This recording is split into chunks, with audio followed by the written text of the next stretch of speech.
Temptation is a really hard thing to deal with in our lives.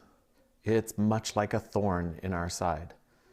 Jesus knew that. He was tempted himself. Remember in those 40 days out in the wilderness before he really began his public ministry, he faced 3 very specific temptations that he could have easily conquered in ways that he didn't.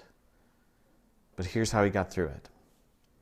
Number 1, Jesus knew that he was God's.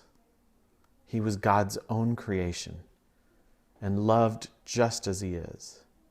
He also knew what I think Paul came to know later, the apostle, when he wrote in the letter of Romans, whether we live or whether we die, we are the Lord's. And so with those 2 things in mind, Jesus faced whatever temptation came his way with the trust that God would never abandon him and that no matter what happened to him in his life, he would be God's. And so he never let anything take him away from the journey he knew he was called to be on. May you know that too. May nothing take you from your journey of faithfulness. Now listen, temptation will always come to you. It will come to you for one of 2 reasons. To show you that you have either dealt with it or that you have not dealt with it. And you will know the difference by how it affects you when it reappears.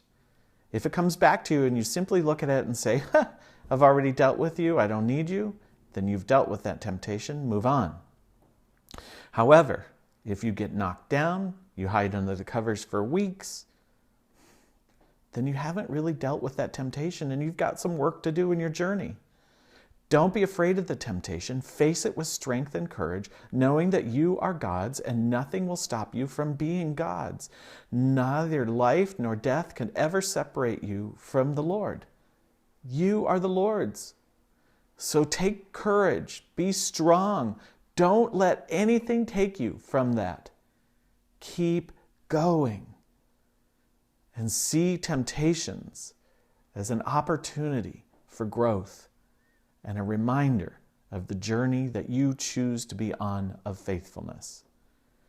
Whatever temptation comes your way, please face it, knowing that you have the ability to get through it. I'm Steve Meldy, pastor of Christ Presbyterian Church in Tucson, Arizona, and this Holy Week, we invite you to go deeper in your faith with God and Jesus Christ, and let that guide you completely. Amen.